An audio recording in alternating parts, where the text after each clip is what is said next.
प्रथम बेताल पद्मावती की कथा। आर्यवर्त में वाराणसी नाम की एक नगरी है जहां भगवान शंकर निवास करते हैं। पुण्यात्मा लोगों के रहने के कारण वह नगरी कैलाश भूमि के समान जान पड़ती है। उस नगरी के निकट अगाध जल वाली गंगा नदी बहती है जो उसके कंठहार की तरह सुशोभित होती है। प्राचीन काल में उस नगरी में एक राजा राज करता था जिसका नाम था प्रताप मुकुट। प्रताप मुकुट का वज्र मुकुटक नामक एक पुत्र था जो अपने पिता की ही भांति बहुत धीर वीर और गंभीर था। वह इतना सुंदर था कि कामदेव का साक्षात अवतार लगता था। राजा के एक मंत्री का बेटा बुद्धि शरीर उस वज्र मुकुट का घनिष्ठ मित्र था। एक बार वज्र मुकुट अपने उस मित्र के साथ जंगल में शिकार खेलने गया। वह घने जंगल के बीच उसे एक रमणीक सरोवर दिखाई दिया जिसमें बहुत से कमल के सुंदर सुंदर पुष्प खिले हुए थे। उसी समय अपनी कुछ सखियों सहित एक राजकन्या वहां आई और सरोवर में स्नान करने लगी। राजकन्या के सुंदर रूप को देखकर वज्र मुकुट उस पर मोहित हो गया।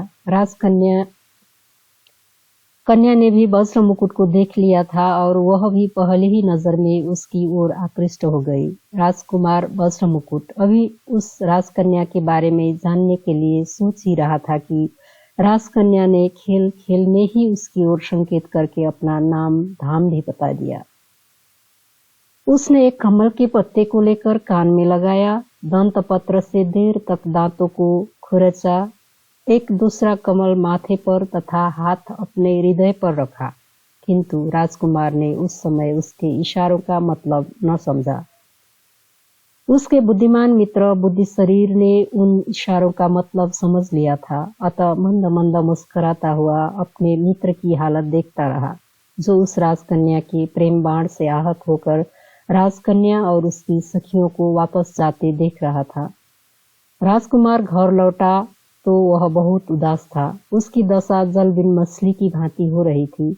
जब से वह शिकार से लौटा था उस राजकन्या के वियोग में उसका खाना पीना छूट गया था। राजकुमारी की याद आते ही उसका मन उसे पाने के लिए बेचैन होने लगता था।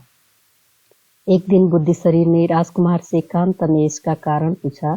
कारण जानकर उसने कहा कि उसका मिलना कठिन नहीं है। तब राजकुमार ने अधीरता से कहा, जिसका न तो नाम धाम मालूम है और न जिसके कुल का ही कोई पता है, वह भला कैसे पाई जा सकती है?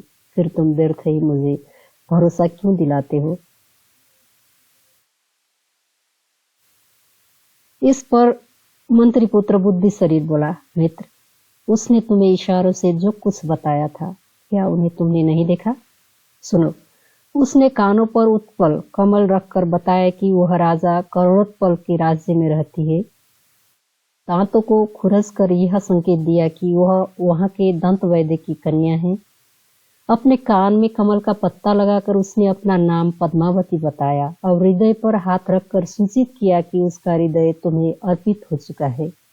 कलिंग देश में करोड़ोत्पल नाम का एक सुविख्यात राजा है।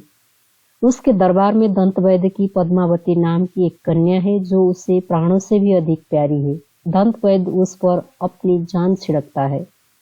मंत्री पुत्र ने आगे बताया, मित्र, ये सारी बातें मैंने लोगों के मुख से सुन रखी थी, इसलिए मैंने उन इशारों को समझ लिया जिससे उसने अपने देश आदि की सूचना दी थी। मंत्री पुत्र के ऐसा कहने पर राजकुमार को बेहद संतोष हुआ।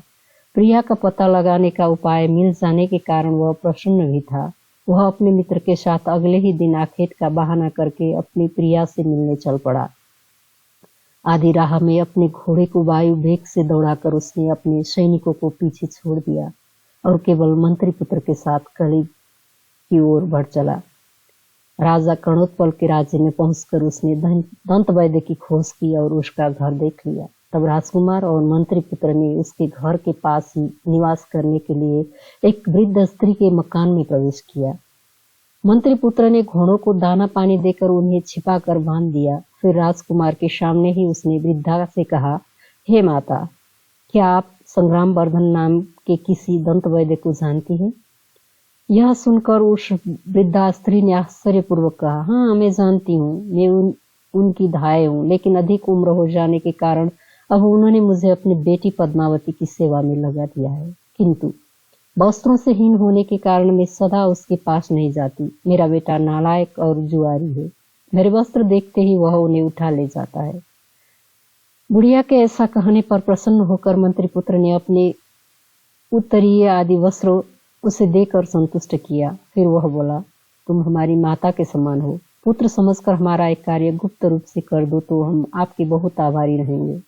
तुम इस दंत वैद्य की कन्या पद्मावती से जाकर कहो कि जिस राजकुमार को उसने सरोवर के किनारे देखा था वह यहाँ आया हुआ है। प्रेमवश उसने यह संदेश कहने के लिए तुम्हें वहां भेजा है। उपहार मिलने की आशा में वह बुढ़िया तुरंत ऐसा करने को तैयार हो गई। वह पद्मावती के पास पहुंची और वह संदेश पद्मावती को देकर शीघ्रता से लौट आई।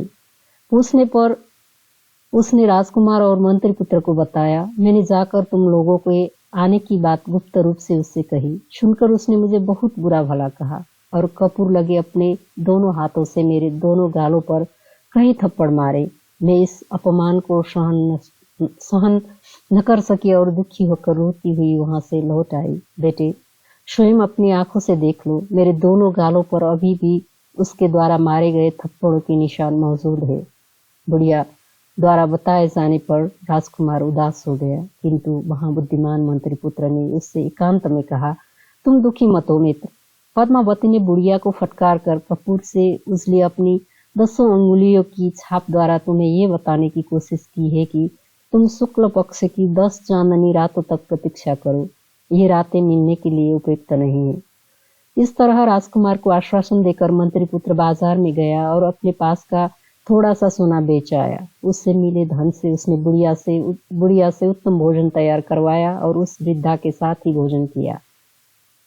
इस तरह 10 दिन बिताकर मंत्री पुत्र ने उस बुढ़िया को फिर पद्मावती के पास भेज दिया। बुढ़िया उत्तम भोजन के लोभ में यह कार्य करने के लिए फिर से तैयार हो गई। बुढ़िया ने लौटकर उन्हें बताया, आज मैं यहाँ से जाकर चुपचाप उसके पास खड़ी रही। तब उसने स्वयं ही तुम्हारी बात कहने के लिए मेरे अपराध का उल्लेख करते हुए मेरे हृदय पर महावर लगी अपनी 3 उंगलियों से आघात किया। इसके बाद मैं उसके पास से यहाँ चली आई। 3 रातें बीत जाने के बाद मंत्री पुत्र ने अकेले में राजकुमार से कहा, तुम कोई शंका मत करो मित्र। पद्मावती ने महावर लगी 3 उंगलियों की छाप छोड़कर यह सूचित किया है कि वह अभी 3 दिन तक राजमहल में रहेगी। यह सुनकर मंत्री पुत्र ने फिर से बुढ़िया को पद्मावती के पास भेजा। उस दिन जब बुढ़िया पद्मावती के पास पहुंची तो उसने बुढ़िया का उचित स्वागत सत्कार किया और उसे स्वादिष्ट भोजन भी कराया। पूरा दिन वह बुढ़िया के साथ हंसती मुस्कुराती बातें करती रही। शाम को जब बुढ़िया लौटने को हुई तभी बाहर बहुत डरावना शोरगुल सुनाई दिया। हाय हाय, यह पागल हाथी जंजीरें तोड़कर लोगों को कुचलता हुआ भागा जा रहा है। बाहर से मनुष्य की ऐसी चीख पुकार सुनाई पड़ी। तब पद्मावती ने उस बुढ़िया से कहा, राजमार्ग को एक हाथी ने रोक रखा है, उससे तुम्हारा जाना उचित नहीं है। मैं तुम्हें रस्सियों से बंधी एक पीढ़ी पर बैठाकर उस बड़ी खिड़की के रास्ते नीचे बगीचे में उतरवा देता हूँ। उसके बाद तुम पेड़ के सहारे बाग की 4 दीवारी पर चढ़ जाना और फिर वहां से दूसरी ओर के पेड़ पर चढ़कर नीचे उतर जाना। फिर वहां से अपने घर चले जाना। यह कहकर एक रस्सी से बंधी पीढ़ी पर बैठाकर उसने बुढ़िया को अपनी दासियों द्वारा खिड़की के रास्ते नीचे बगीचे में उतरवा दिया। बुढ़िया पद्मावती द्वारा बताए हुए उपाय से घर लौट आई और सारी बातें जो की त्यों राजकुमार और मंत्री पुत्र को बता दी। तब उस मंत्री पुत्र ने राजकुमार से कहा, मित्र, तुम्हारा मनोरथ पूरा हुआ।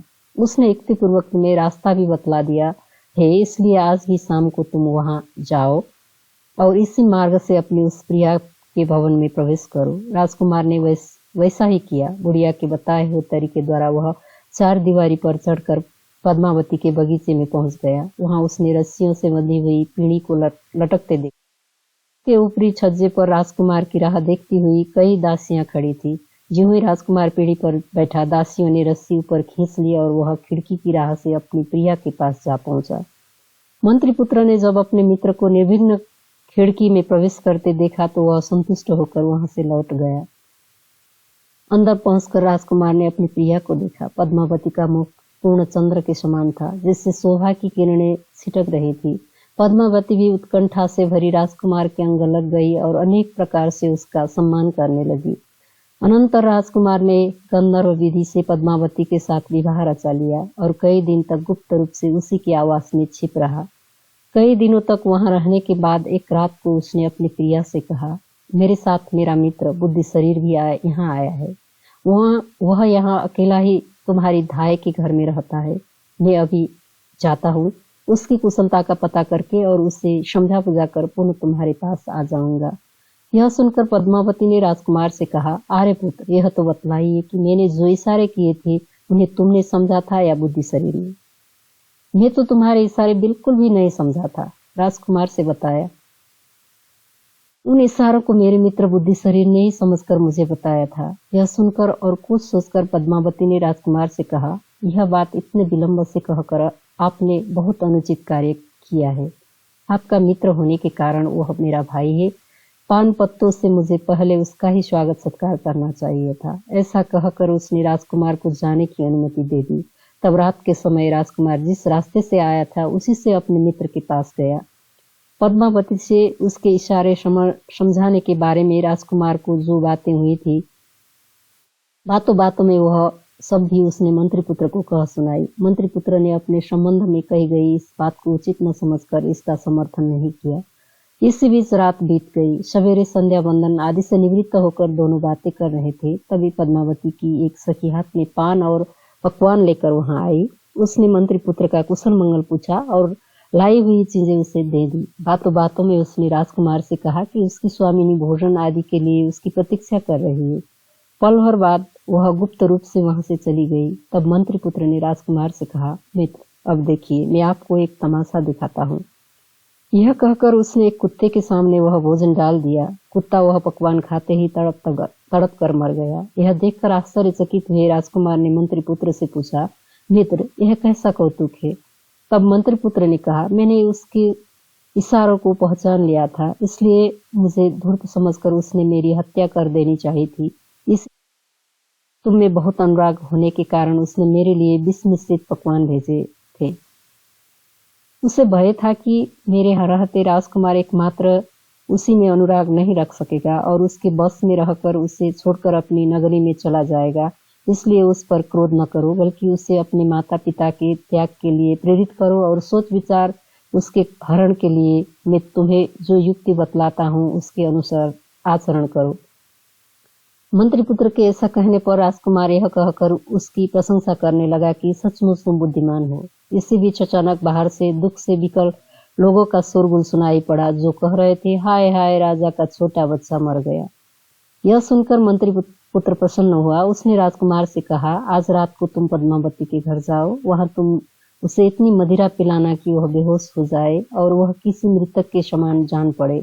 जब वह बेहोश हो तो उस हालत में तुम एक त्रिशूल गर्म करके उसकी जांघ पर दाग देना और उसके गहनों की गठरी बांधकर रस्सी के सहारे खिड़की के रास्ते से यहाँ चले आना।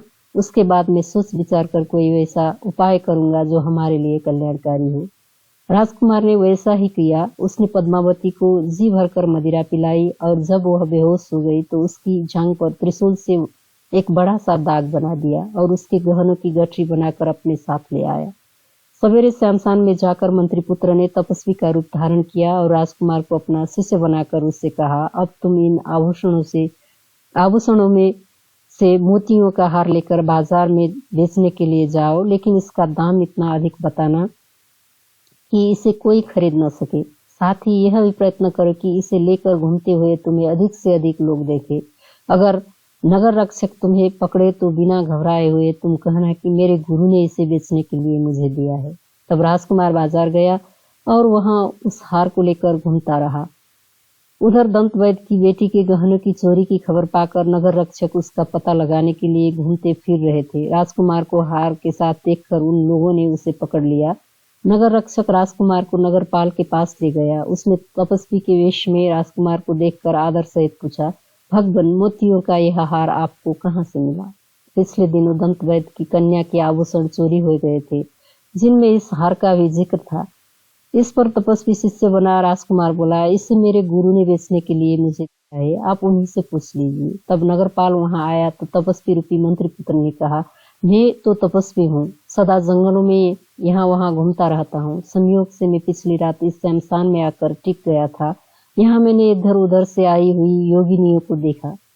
उनमें से एक योगिनी राजपुत्र को ले आई और उसने उसका हृदय निकालकर भैरव को अर्पित कर दिया। मदिरा पीकर वह मायाविनी मतवाली हो गई और मुझे मुंह चिढ़ाकर मेरी उस रुद्राक्ष माला को लेने दौड़ी, जिसके मन को मैं साथ में तब कर रहा था। जब उसने मुझे बहुत तंग किया और मुझे उस पर क्रोध आ गया, मैंने मंत्र बल से अग्नि जलाई और उसमें त्रिशूल तपाकर उसकी जंघा पर दाग दिया। उसी समय मैंने उसके गले से यह मोती का हार खींच लिया था। अब मैं ठहरा तपस्वी, यह हार मेरे किसी काम का नहीं है, इसलिए मैंने अपने शिष्य को इसे बेचने के लिए भेज दिया था। यह सुनकर नगरपाल राजा के पास पहुंचा और उसने राजा से सारा वृत्तांत कह सुनाई। राजा ने बात सुनकर उस मोतियों के हार को पहचान दिया। पहचानने के कारण यह था कि वह हार स्वयं राजा ने ही दंतवैद्य की बेटी को उपहार स्वरूप भेंट किया था। तब राजा ने अपनी एक विश्वास पात्र विद्या दासी को यह जांच करने के लिए दंतवैद्य के यहाँ भेजा कि वह पद्मावती के शरीर का परीक्षण कर यह पता करे कि उसकी जांघ पर त्रिशूल का चिन्ह है या नहीं। वृद्धा दासी ने जांच करके राजा को बताया कि उसने पद्मावती की जांघ पर वैसा ही एक दाग देखा है। इस पर राजा को विश्वास हो गया कि पद्मावती ही उसके बेटे को मारकर खा गई है। तब वह स्वयं तपस्वी वेशधारी मंत्री पुत्र के पास गए और पूछा कि पद्मावती को क्या दंड दिया जाए। मंत्री पुत्र ने कहने पर राजा ने पद्मावती को नग्नावस्था में अपने राज्य से निर्वासित कर दिया। नग्न करके वन में निर्वासित कर दिए जाने पर भी पद्मावती ने आत्महत्या नहीं की। उसने सोचा कि मंत्री पुत्र ने ही यह सब उपाय किया है। शाम होने पर तपस्वी का वेश त्याग कर राजकुमार और मंत्री पुत्र घोड़ों पर सवार होकर वहां पहुंचे जहां पद्मावती शोकमग्न बैठी थी। वह उसे समझा बुझाकर घोड़े पर बैठाकर अपने देश ले गए। वहां राजकुमार उसके साथ सुखपूर्वक रहने लगा। बेताल ने इतनी कथा सुनाकर राजा विक्रमादित्य से पूछा, राजन, आप बुद्धिमानों में श्रेष्ठ है, अतः मुझे यह बतलाइए कि यदि राजा क्रोधवश उस समय पद्मावती को नगर निर्वासन का आदेश न देकर उसे मारने का आदेश दे देता अथवा पहचान लिए जाने पर वह राजकुमार का ही वध करवा देता, तो इन पति पत्नी के वध का पाप किसे लगता? मंत्री पुत्र को, राजकुमार को अथवा पद्मावती को? राजन, यदि जानते हुए भी तुम मुझे ठीक ठीक नहीं बतलाओगे तो विश्वास जानो कि तुम्हारे सिर के 100 टुकड़े हो जाएंगे। बेताल के ऐसा कहने पर सब कुछ जानते हुए भी राजा विक्रमादित्य ने साप के भय से उससे यूं कहा, योगेश्वर, इसमें न जानने योग्य क्या है? इसमें इन तीनों का कोई पाप नहीं है। जो पाप है वह राजा कर्णोत्पल का है। बेताल बोला, इसमें राजा का क्या पाप है? जो कुछ किया वह तो उन तीनों ने किया। हंस यदि चावल खा जाए तो इसमें कौओं का क्या अपराध है? तब विक्रमादित्य बोला, उन तीनों का कोई दोष नहीं था। पद्मावती और राजकुमार कामाग्नि में जल रहे थे, वो अपने स्वार्थ साधन में लगे हुए थे, अतः वो भी निर्दोष थे। उनका विचार नहीं करना चाहिए, लेकिन राजा कर्णोत्पल अवश्य पाप का भागी था। राजा होकर भी वह नीति शास्त्र नहीं जानता था। उसने अपने गुप्तचरों के द्वारा अपनी प्रजा से भी सच झूठ का पता नहीं लगवाया। वह धूर्तों के चरित्र को नहीं जानता था, फिर भी बिना विचारे उसने जो कुछ किया उसके लिए वह पाप का भागी हुआ।